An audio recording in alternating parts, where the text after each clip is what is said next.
announcements for this that I need to make? Upcoming events? They can check the names already. I was looking something. All right. Yeah, we're passing sign. I'm very happy to open today by welcoming back somebody that most of you don't need to be introduced to because he's a long-term friend of our center. Ignacio Arana got his PhD here in poli-sci 2016, 15, with a fascinating dissertation about the psychology of presidents, and looked at their backgrounds and tried to understand if they were more risk-taking in earlier lives and how that affected their actions, whether they would overthrow a constitution, for example, when they became presidents. And it's a tremendously fascinating read, and I'm still waiting for the book to come out soon. Ignacio now is working over at that other institution just down the street at Carnegie Mellon, teaching classes over there. And he's developed a really amazing group of articles that he's written on all kinds of different topics related to Latin America. And as you know, today he's going to be talking about, is it all women, or are there any men in this database? No? Okay, so wives, I want to say spouses of ex-presidents who have run for the presidency. But he's also published a lot of things that are about democracy in general in Latin America, things about political elites, and then some very different things. One article that we used to use in my class that you wrote was about Chilean budgetary, how the Chilean budget system works and how the legislatures operate. So he's got a lot of broad experience. The other thing I should say is Ignacio, when he started his career here, was a journalist. And gives us a very different view of the world and kind of relationships that he had. So for his dissertation, he was able to interview lots and lots of ex-presidents, which really made that very rich, but also gives him a different view. It took him a while to figure out the difference between journalism and political science, I would say, but it turned out to be a really good match. But with that, I'm really looking forward to this talk on, I guess, what's a new project that you've been working on about spouses running for president. So thank you for coming. Really appreciate being here. Thank you very much. Well, thank you very much for the introduction, of course. I feel like coming again to my second home. I spent so many hours working for the Center for Latin American Studies, and I see lots of familiar faces. I had a great time when I worked here. So I hope you enjoyed the talk. This talk is entitled, Why Do Former First Ladies Run for Office? A Comparative Analysis of Latin America, 1919-2016. So, in this period, 20, and I'm sorry for if maybe you cannot read all of the names, but I will point to the relevant first ladies. In this time period, 20 former first ladies have run for office. And by office I mean the executive, president or vice president, or Congress, the Senate, or the Chamber of Deputies, as it's known throughout Latin America. You can see here the countries where they belong. Argentina, Costa Rica, Dominican Republic, Ecuador, Guatemala, Honduras, Panama, Paraguay, Peru, Uruguay. So it's in a bunch of countries you see this phenomenon. And these are... If I can interrupt, today in the newspaper that Mexico was announced as well. Yeah. President not Benito, Calderon. Okay, so you see, that's so I'm anticipating the future here. So, and these are 20 out of 89 former first ladies. So you can see it's almost 25% of those that served as first lady. They have run for office 26 times, and they have been successful 19 times. So this doesn't work with the modern screen, but you can see here those who were elected, most of them not elected, the position to which they ran for office, the year in which they ran, the term in which they served as First Lady, their names and the countries. There have been, the most known and successful one has been Cristina Hernandez. Probably you know her. She became the president of Argentina in 2007 after he succeeded his husband, Nestor Kirchner. He decided not to go to re-election, and she ran for the presidency. She won. He died in between, so she ran for re-election and she won again. So she She governed for between 2007 and 2015. So you can see there are 8 years. There's a huge variety of characters here. Some of them have run for office against what the Constitution says. The Constitution forbids the family members to run for the presidency. And they have run, so this has caused controversy.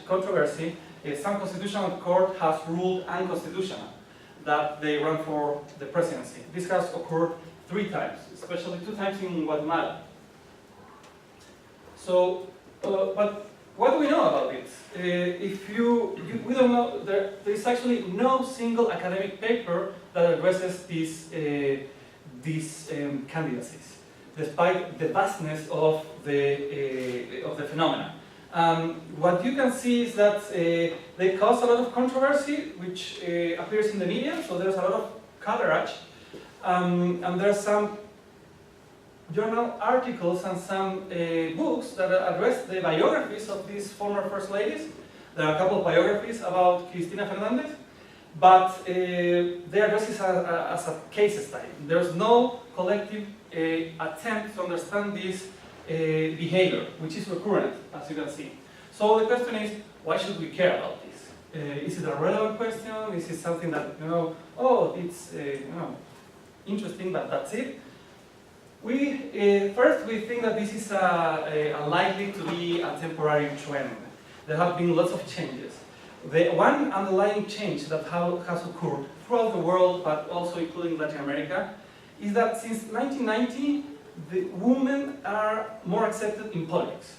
So we have the first female elected president in Nicaragua, Violeta Barrios de Chamorro, 1990. Argentina was the first country to implement gender quota laws for Congress in 1991. And that spread throughout many countries, including all of the American countries except 2. They have gender quota laws. That has produced a spike in the number of women in Congress. So you have this broader acceptance of women participating and running for office. And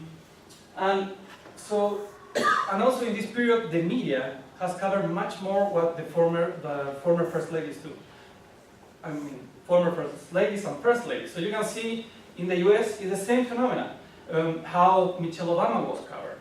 She campaigned for President Obama. She was involved in poverty awareness programs. She was involved in programs related to physical activity, healthy lifestyle. That's common throughout the continent. So and that's rooted in how much media attraction these first ladies convoke. There's an attraction to how they look, to their ideas, their activities. They are the subject of lots of analysis, of interviews. They have an impact even in the fashion industry. They have an impact on motherhood, or how they have become, some of them, role models for mothers, for political activists, for the fashion industry too. So this is a trend that should be increasing. And related with this trend, you have seen a more politicized first ladies, making more political statements, engaging more in public policies. Now, the things in which they get involved are all like positions that allow them to shine. As I mentioned, poverty awareness, or those are all things that no one will criticize, really. So that is a position in which they don't make complicated decisions. They are there to help their husbands. And in so doing, they are engaged in activities that are attractive and popular. But there are some consequences of this behavior. So that's why we think we should care. First, these candidacies increase the risk of personalizing politics. When you have former first ladies running for office, it's more about the character, the woman that is running. It's not so much about the political party that supports them. So it's not a Christian Democratic candidate, it's more the former first lady. All of the media frame it as the former first lady is running for it. the public policies that they promote also, they don't get so much attention. It's more about the personality of them, their individuality. And in Latin America, we have had problems with that. Just considering the male candidates, we have a lot of personalism in which we have had presidents and presidential candidates in which an outsider comes to save the country of the corrupt elite, that they are more pure and they understand the people, and none of these populist speeches. And we have become more familiar with this kind of speech, I think so. So another potential consequence is that it reproduces dynastic relations in the political elite. So in many Latin American countries you see political families. Also in the US, the Kennedys, the Bush. In every Latin American country you can find families that the father, the son have been presidents, a nephew has been a senator, another nephew has been a deputy. This is super common. And I think we'll understand why. It's a matter of proximity, right? These are powerful families. So they have the resources to engage family members in politics. Now, since 1990, we have to add a new protagonist that are the first ladies. So this reproduces dynastic relations in the political elite and makes it more complicated to have a circulation in the political elite with new faces and new names. And also it sheds light in an unexplored area of women in politics. This has not been addressed in the literature that studies gender and politics. The thing is that its effect is not so straightforward. It's not, most of the research, if you allow me to say, is very normative. It's people who research in gender and politics support women participation. But in this case, you can see this phenomena from two sides. More former first ladies can help to advance the cause of other women, so they can open a path for other women running for the presidency or Congress, so that can have a positive effect. Or it can have also a negative effect, because they are also the wife of the president. And so it reproduces a patriarchal order. So you can see it from both ways. I think that it's something to be explored more in detail about the consequences. So what's the common wisdom so far? Maybe you cannot read, but for example about Cristina Fernandez, her election was mocked as the Kirchner dynasty. This was called a spousal re-election, a marital succession, and a diarchy. So if you check the media at that time and also scholarly works, you can see this typical combination of words. The candidacy of Cristina is a covered re-election. This is a national deputy. All of the opposition, irrespective of their gender, have incentives to diminish former first ladies who participate. So here you have an advisor of her rival, presidential candidate Elisa Carrió. She was a female presidential candidate. Covered re-election. Here, a political analyst. And this is, you can see it in the media in different countries, including the Anglo-Saxon media. So we have covered re-election with a gender change. In my opinion, it will continue governing who is governing today, which is the Kirchner marriage. In fact, both govern. At least he's saying both govern. The popular consecration of Cristina was really a covered re-election of Kirchner himself. That was the central message spread throughout the media. And the thing is that Cristina Fernandez, as I said, before her husband became president, she was a more known politician than her husband. She was a deputy, she was a national deputy and senator. She had a long-lasting career, and she was, one of those legislators that are prominent. And she was more known than him until he entered the campaign, and then he became more notorious. These are other former first ladies. Margarita Cedeño from the Dominican Republic. She was 8 years as first lady, and she was elected vice president in 2012 and 2016. Not of her husband, someone from the party that both belong to. So you can see, again, a similar interpretation. And actually, she didn't have political experience before reaching office, before serving as a first lady.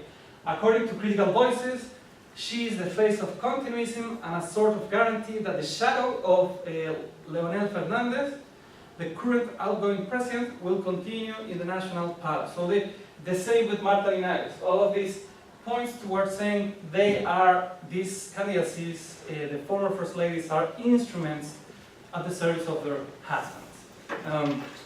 So that's the general depiction of all former first ladies, irrespective of their previous political experience. So, but the reality is more complex. One thing that you can notice is that only a minority of first ladies try to become legislators or presidents once their husbands end their terms. So the question is, well, which run for office? And who decides that political activity is not in their best interest? And we observed that there are two dominant types of candidates. So we don't fully disregard that some of these former first ladies were used at the convenience of their husbands. We don't disregard it, we don't sustain it either. But so you have some politically inexperienced heiresses, but also you have experienced politicians. So we propose that former first ladies who run for office should be considered as strategic politicians. We say that if they have political experience, they are much more likely to run for office after being first lady. So they use strategically the position of first lady. They give interviews, they show up in a lot of events, they engage in certain public policies that can help their popularity. They like to try to shine without much noise, because it cannot be so evident. And so we explore different literatures that could help us to understand this behavior. And we search in the literature about newcomers, and there's nothing about it. So we use these arguments from these different literatures as control variables in the models. The literature about newcomers, non-traditional candidates, about women in politics, and also the literature about who runs for office. And we think that that's the most illuminating one. It's a very basic one, and it says that this type of literature has identified two main factors that explain why individuals seek to be elected. Political ambition is one, and the structure of opportunity. So when they have chances to be elected and when they want to. So we provide two hypotheses. The first hypothesis is that former first ladies are more likely to run for office when they have previous political experience. This political experience, you can tie it to political ambition. They have already revealed that they are politically ambitious. They already run for office, or they were appointed as ministers or undersecretaries, so they have already been politicians. So we think that they fit the profile of increase the chances that a former first lady will run for office. And the second hypothesis is that first ladies are more likely to run for office in the first election they face when they are leaving. So there's a timing for this. I said that there's a lot of coverage of first ladies, but not so much about former first ladies. So they should have incentives to run for the immediate election after they leave office. Because when they are in office and they want to become candidates, but they have not revealed their preference, they can use the material benefits of the office. They have access to a budget, they have access to staff members, they have access to the media, they have connections with the political elite, so they can deploy all of these resources before leaving the position as first lady, and once they are out, they use it to become a candidate. There are alternative. I told you that we searched in other literatures, so we include this alternative explanation to understand former first ladies who run for office. And this can be the president's popularity. So this can be, if we follow the argument that, oh, they are more like heiresses or instruments of their husbands, well then they should run when the popularity of the president is high. When they engage in public policies. This is an alternative variable. And the reasoning is that maybe the First Lady wanted to be politically engaged, but before she didn't have the opportunity. So when she becomes a First Lady, then she deploys this political ambition. The percentage of women in Congress and the implementation of gender quota laws, these two variables have been found to increase the participation of women in politics. So you see more, so if there are more women in Congress, that has a positive effect in that more women consider running for Congress because they already see that it's more normalized in both politics and also among voters. So it lowers the costs of running for Congress, at least for women. And the implementation of gender quota laws, the gender quota laws force parties to have some female candidates in the ballot. Some democratic factors, so the age of democracy and the level of democracy.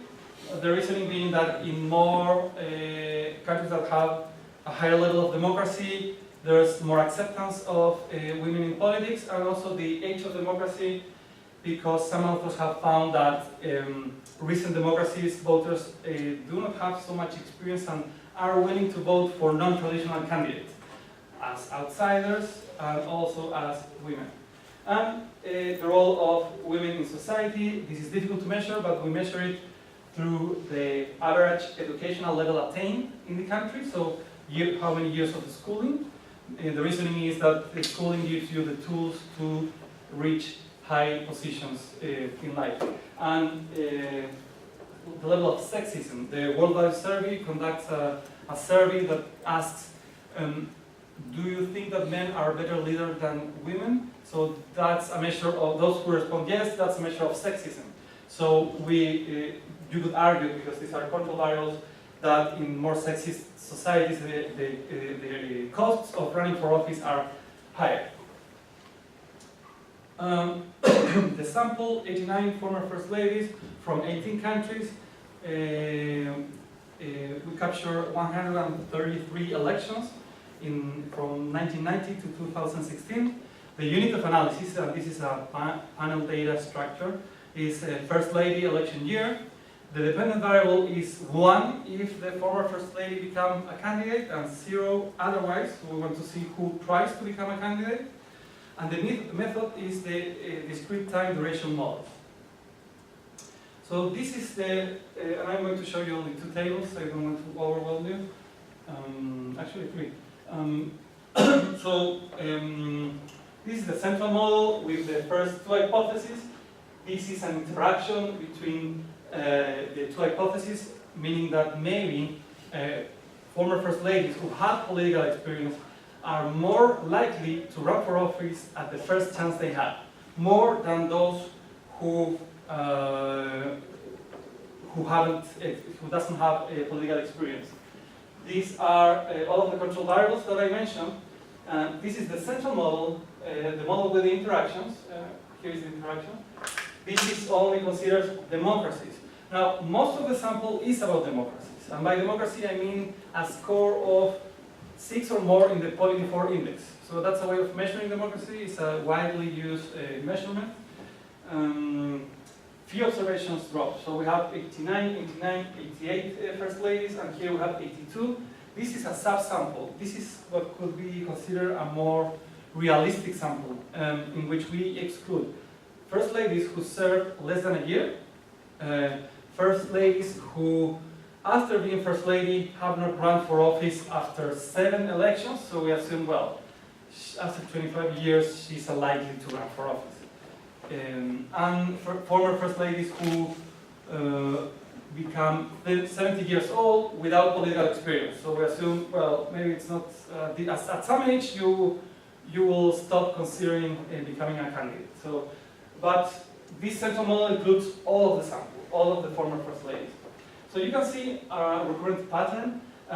Political experience is statistically significant in all of the samples.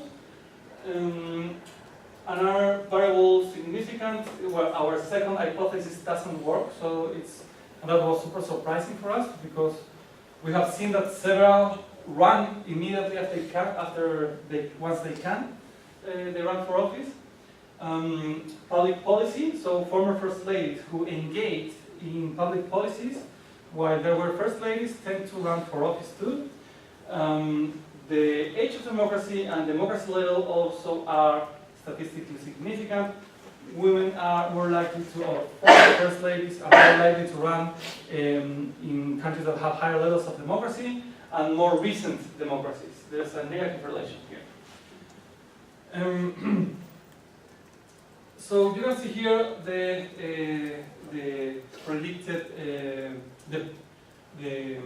predicted margins, which means if a first lady didn't have a political experience before being a first lady, there's a 3.5 chance that she will run for office. But if she had political experience, then the likelihood grows until 14%. And this is public policy. The effect is incredible, so it increases a lot. This is the difference between having political experience and not having before reaching office. And this is the difference between not being engaged in public policy and being engaged in public policies. So it's almost 1%, here is 0, here is 5%, and it grows until 8%. So it also has an effect, but not so much, not as strong as political experience. This is the substantive impact of control variables. When all the variables that I showed are at their mean, there's a 1.7% chance that a former first lady will run for office, so it's low. The effect when public policies, I already told you, it goes from 1 to 8%. When there's no quota, the likelihood that a former first lady will run for office is just 2.9%, and it grows to 10.4% when a country has a gender quota law implemented, not only enacted, but it's enforced. These are the democracy variables. So recent democracy, there are much more chances that a former first lady will run for office. When this is an old democracy, and this is just Costa Rica, which is the oldest democracy in Latin America, the chances are 1.1%. In an authoritarian setting, there's like 0% chance that a former first lady will run for office. And it grows to 16.7% when it's a full democracy. That's the higher level of democracy, which I think not many countries have achieved this. So this is a projection. This is what you would expect. I ran some robustness checks. I'm not going to go through much detail, but in these robustness checks, I'm looking for alternative explanations that could also explain the dependent variable, which is when a former first lady ran for office, that's 1, and 0 when she doesn't run for office. So we, instead of political experience, we include a variable that is previously elected. So these are only former first ladies who have political experience, but they were also elected. Because if they were a minister, for example, they had political experience, but they were not elected. If they were the same, if they were an undersecretary, etc., or a party leader, for example. So that's the effect of this variable. The case is we replace the first chance because we do something a little bit more sophisticated. This model measures if former first ladies run when the president cannot run. Which is not the first chance necessarily, because if she can run for, if the president can be re-elected, then we say that's not the first chance for first ladies. It's when their husbands cannot run. There can be restrictions in some countries. Family members cannot run for the presidency, but only for the presidency after they leave office. diffusion. So we see if when other former first ladies run for office, that affects the likelihood that other first ladies will also run for office. So if there was a women president or a women candidate, is that more likely to spark an increase of female candidates? Region, to see if there's a difference between South and Central America. Leftist governments, under the reasoning that maybe they run for office in a more friendly environment for women in politics, and the level of GDP per capita. As you can see, the only one that is significant is if the former First Lady was previously elected. And actually, it has a little bit stronger effect than the political experience variable. None of the other is significant, so they don't explain why former First Ladies run for office. In conclusion, former First Ladies who run for office should not be considered as newcomers or inexperienced individuals. Instead, we propose that they should be regarded mainly as strategic politicians who use the position as First Lady to foster their electoral ambitions. So they are taking advantage of this position in which they can shine. The eruption of First Ladies as competitive politicians introduces a conceptual challenge to the growing literature on women and politics. We don't know how the reception is going to be, because we think it has this twofold effect, one positive, one negative. The positive being maybe it opens the path for more women becoming active in politics or running for office, but also the negative of personalization in politics, increasing the problem of having political families, political dynasties,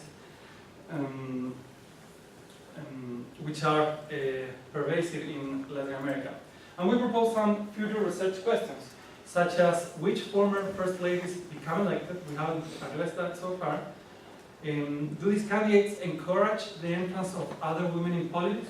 That's something that you can address empirically.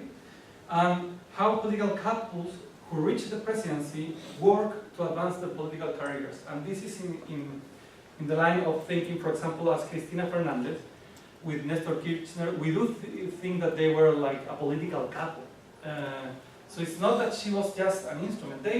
When he was president, she was also involved in the presidency. So and this was actually, to be fair, in Argentina, it was for many people read as such, because she undeniably had a lot of political experience. So the speculation at that time was that after she was president for one term, then he would run for president, and then she would run for president. So they would alternate each term, which couldn't happen because he died. She killed him, no. So that didn't happen. So, and this is also tied to the literature in sociology that is about mating, that says that we tend to marry people that are like us. So it's normal to have politicians marrying each other. So that's it. Thank you very much.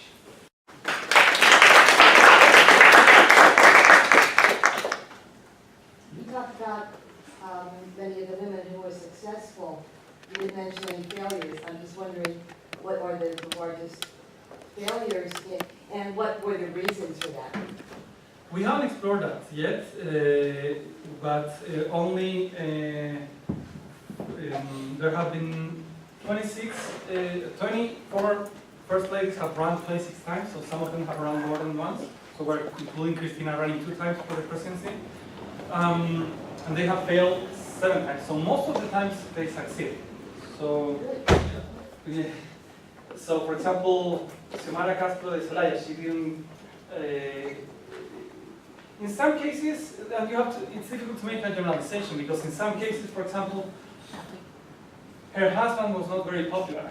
Her husband led a coup, and that was very controversial. So she was not running with so much advantage. Now, I'm thinking that the ones that have lost most of the times are when they run for the executive, which is higher stakes. But when they run for Congress, they tend to do very well.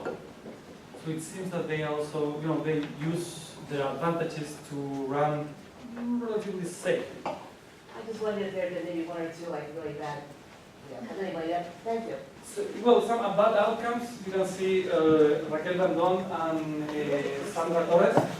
They tried to run for the presidency, and the Constitutional Court said, no, you can't. That's unconstitutional. So that sparked a lot of controversy in that country. So that has had an effect on the political instability of Guatemala. So, Thanks. yes. This may be wildly tangentially related, but I'm thinking about the ascension of high-profile women to power both in politics and in business here in the U.S. And the reasons for which they describe their power. So, for example, gender egalitarian relations in the household, access to high-quality around-the-clock childcare, or simply postponing having kids, or not having kids at all. And I was wondering if you had even explored that in a cursory sense, like how many of these women had children, or how many of these women had children in their late 30s, or if there's any type of correlation there.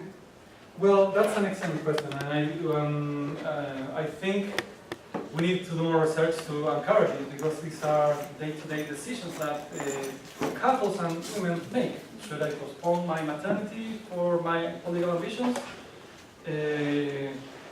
Does my husband support me? Which is also relevant. As Scott said, I interviewed former presidents, and the second paper that we're going to do is about how first ladies and how male presidents see the role of the first lady. And there are some interesting anecdotes, but generally they acknowledge that they are super important for their decision making, the presidential decision making. So yes, these are variables more fine-grained that probably we should explore them in future research. The one problem that we run with is that there's not much information for some countries. So some first ladies from the early 90s in small Central American countries, it's difficult to find a biography about them. So we know a lot about Cristina Fernandez or the Brazilian, the big countries' women, but not about the smaller countries. That's a challenge. This was really interesting, and I think just the basic finding of the number of women that ran it's fascinating by itself. But I will put a question on the explanation. You anticipated most of my questions with all your control variables. I was really thinking about the presidential popularity before you got to that, and then scandals and that their husbands were involved with, or the low popularity. And I don't remember what you said specifically about it, so that's my first question. If you could just talk about that just a little bit. Yeah, well, the common wisdom argument would be they are like sent by their husbands to run for office.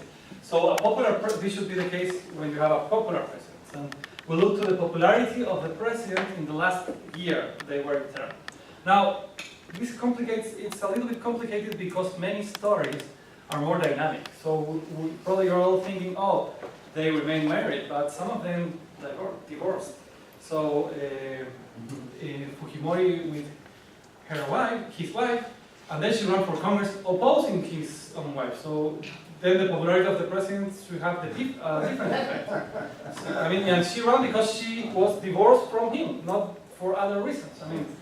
She had arguments to run against him. There are other cases in which, for example, Keiko Fujimori, the daughter of Fujimori, she was too young when she became first lady. The same with... You count her as first lady, so she wasn't... She wasn't a wife, even though she was... She was the daughter, but we include them as... so we also... This is all about women because so far no first gentleman, if you want, have run for office. The only one would have been Nestor, who is dead. So you have these problems. The daughter of Menem, she also was too young when she was first lady. So that affects. So maybe the popularity of the president is not such a good measurement of that. And in any case, it's not significant. What would be great is to gather the popularity of the first lady, but we don't have much of that information too. There are some polls that measure it. So, for example, we know that Nadine Heredia in Peru, she was more popular than Alejandro Toledo. She being a first lady, but she couldn't run for office too. So. The dependent variable here is the probability of, is this a logit? Yes, did they run or didn't run? If yes, so it's 1 if they run for office and 0 if they They didn't. run. So all of them are in there, and so the popularity of their husband doesn't matter at all, which is, I think, pretty darn surprising, because so many presidents leave office at such low probabilities, Mhm. and such low levels of popularity.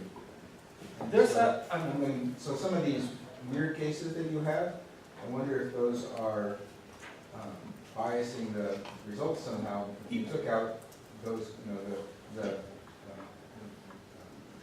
not Keiko, but I can't remember her mother's name. Susanna.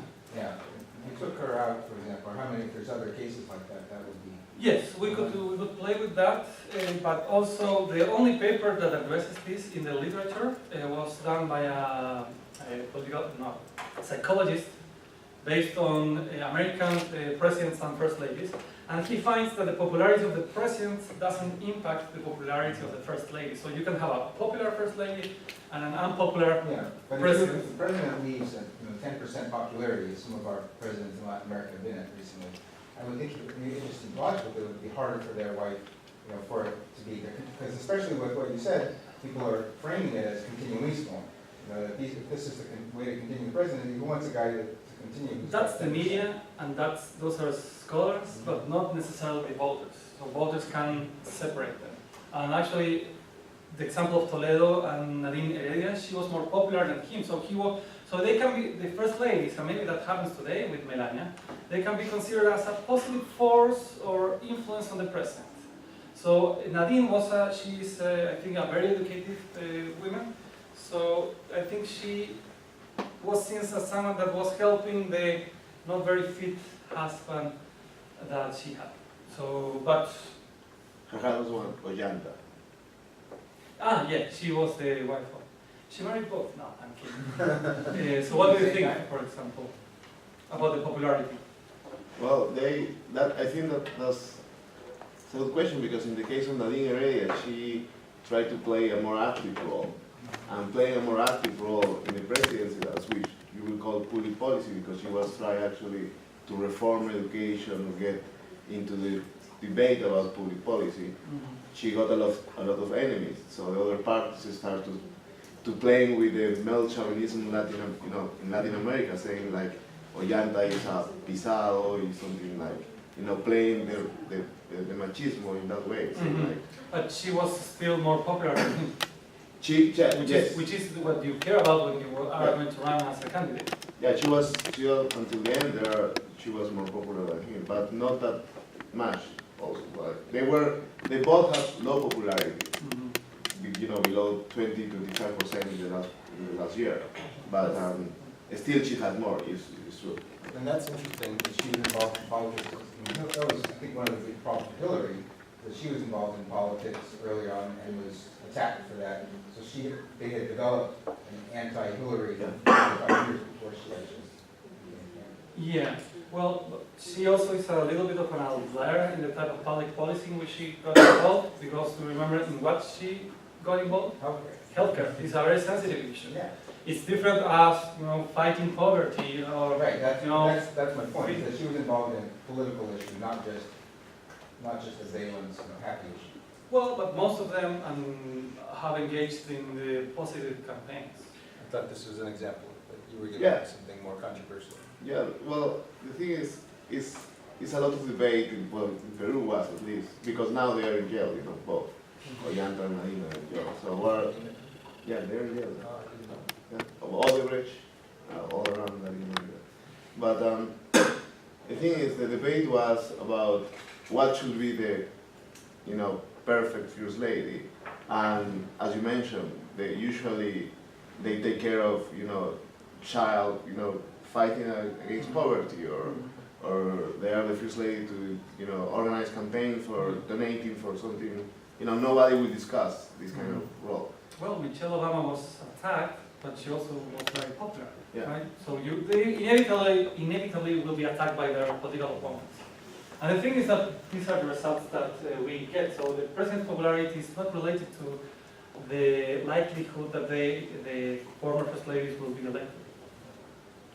Yeah, this is really hard to that. But I get the argument of the political experience, but as actually I was about to ask you, because in some way you're proving the first lady as they are as other politicians. They have ambition and they have experience, so they might run for office too. They are not that much different between, you know, in that characterization of politician. But they are also, it's really interesting that they are also more effective. As you mentioned, most of them they were able to get the position. So, but this, I don't know, I see the results are clear, but I don't know how, like, maybe your end, you know, if you can increase it or not, because it's really hard to buy, like, the president popularity is not attached. Even, you know, if we think about parties, if they belong to the party, like an incumbent party who has, you know, a really bad performance, how can not affect the candidate? It's, you know, it's your dialogue with but them. that's the result that we get from the models. Yeah, So no, this is an empirical question that deserves an empirical answer, and that's the answer. So you can make the argument, and we acknowledge the argument, and we include it. And as I told you, there's this psychologist found that the popularity of the first lady is not impacted by the popularity of the president. So that's the only thing that is available out there. Yes? I really like that you frame it in terms of first ladies and their qualifications rather than societal readiness. I'm interested in the countries where we don't see first ladies running, and I wonder if you've looked at that through your research, and maybe are there examples of qualified candidates with political experience, and if so, and do you see any explanation, maybe even using these variables, for why we're not seeing the trends carry over into those countries? Yeah, so let's go to the chart that presents the candidates. So there are some countries absent here. So your question is why we don't see candidates in these countries? Well, there can be multiple answers. One answer could be, well, not yet. This is only a 26 years period. So maybe by coincidence that in this period you have like 4 or 5 first ladies. So maybe coincidentally they were not politically ambitious, for example. But at least when in the models, when we include the level of sexism, we didn't find anything. We branded it or labeled it as culture. So we didn't find any effect of culture or the educational level on these specific ladies. But the thing is, these are, you could say, rough variables because it's the average level of education in the country. So you could include a more individualistic approach and say, no, let's see the individual level of education. That could be another approach too. Can you go back to the table again? I think Bolivia is not there, Brazil's not there. Colombia's not Colombia, there. so are there people that anybody knows of first ladies that were qualified candidates in those? So, but there in your universe are also negative cases, or only those cases? These are the women who run for office, 20. Like in Mexico. 69 didn't run for office. Okay, and you're considering for all the countries or just those? All the countries. All the countries. Okay. All the countries and all the elections that took place between 1990 and 2016. So it's not only positive cases. Iran's only 89, so there's been 89 presidents from 1990 to 2016 across. The thing is, the unit of analysis is first lady year. So it's not for every year. So let's say a first lady became a former first lady in 1990 in Nicaragua, for example. The next election was in 1996.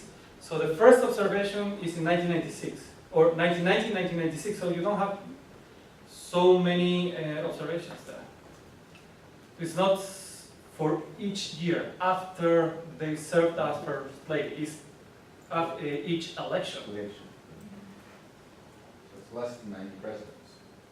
90, they could have served in 3 or 4. They should be. It seems like it should be more. Um, Because you've got, since 1990, 3 or 4 Mexican presidents. Each of those has a first lady, presume. Times 3 or 4 elections after that, so there would be 12 or 15 just for Mexico. well, 12, 15. There would be observations, right? Yeah, observations. So the number of observations we have is like 440 observations, So but which Oh, I was decreases thinking it was that, I'm sorry, okay. decreases the number of observations Yeah, yeah. because Okay, that there makes is, more sense. let's say, inflation for Venezuela 2015, we don't know it. My mistake.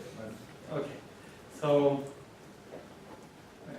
that's the So what would be your thought of Mexico or Colombia or Brazil? It's interesting.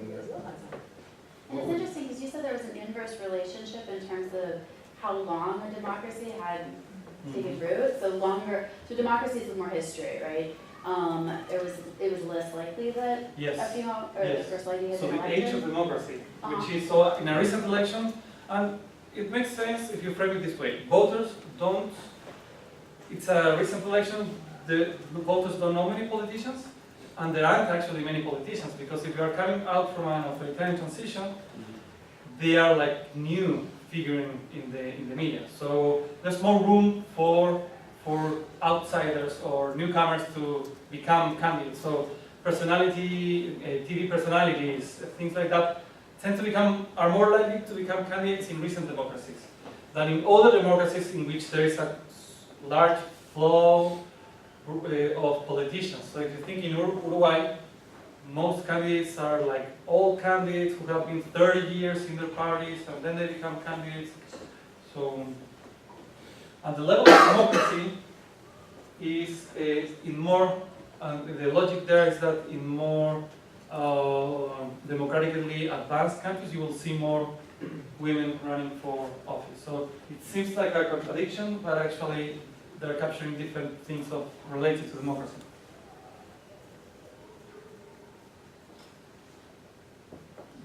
So, I study the First Ladies of the United States. My focus is on the First Ladies exhibition in the Smithsonian. And I was just wondering if you happen to know or have you considered in countries that have a greater democratic age, are those countries with institutions that are kind of institutionalizing the First Lady as a history? That there's kind of a set national framework for how the First Lady history gets preserved and that they have to kind of fight against that if they want to be a candidate?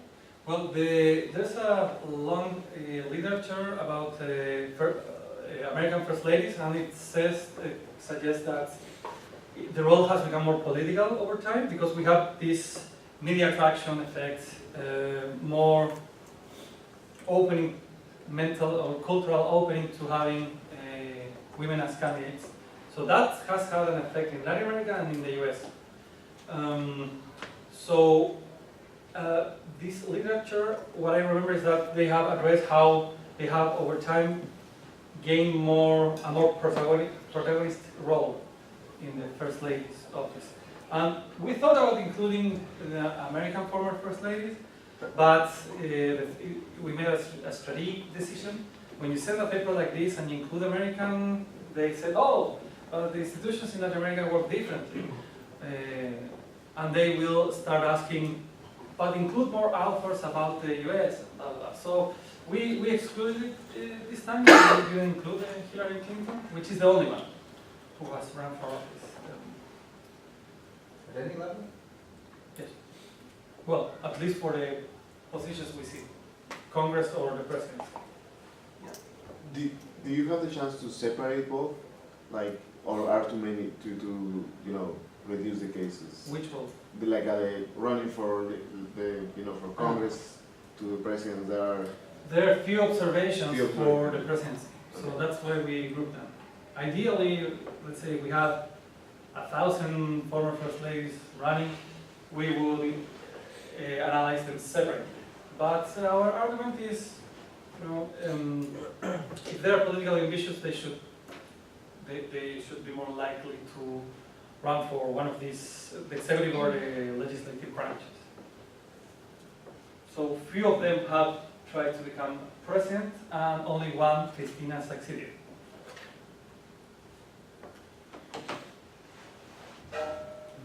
Ignacio, I'm not really in the political science as you, but I can see as a resident here in this country. Do you think maybe Ivana, because obviously Melanie is no in the target for being a prospective political candidate or anything like that, or even run anything. Do you think Ivana, since Trump is being pushing her to help her in meetings and bringing her to the international meetings, will be a perspective? Well, but yeah, I don't remember many cases in which, there are cases in which the daughter was the first lady, Fujimori in Peru, Menem in Argentina, etc. So it's not very common that the president gives more space to his daughter than to his wife. But it depends on what Ivanka is doing as the son of Trump.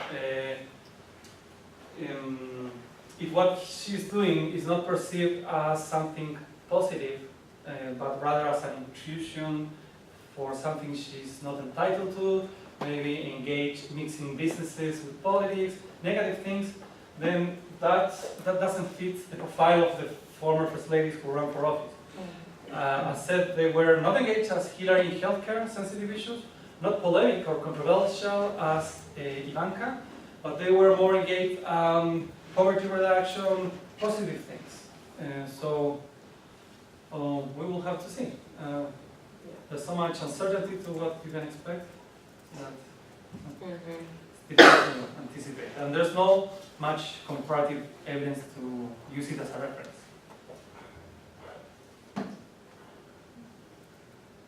Any other question? I have about 6 more, but I'm trying to pick up. Which one to start? One is partisanship. It's not here at all. So, if you're coming from a system where you've got a strong party, so there's something about candidate selection, and how that woman becomes the candidate of that party, would be different than becoming an independent, or partisanship is not very important. And Rose Calderon's wife announced that she's going to be an independent candidate for the presidency, which seems to me different. Than Christina, who is going to be part of the Fairness Party, which has a structure which chooses a candidate. But it's not in your model at all whether partisanship matters. Yeah, that's true. Because one, it's difficult to measure, but also because these former first ladies become candidates not representing much a party, but because of who they are. So the campaign is more centered on their figures, more than the brand of their party. So That's part of the story. That would be part of what I'm telling you. So it would be easier than if there weren't strong parties, I would think. I mean, I guess you could spin out various stories, but it seems like it's part of what's going on, since it is a personalized issue, that she doesn't have to become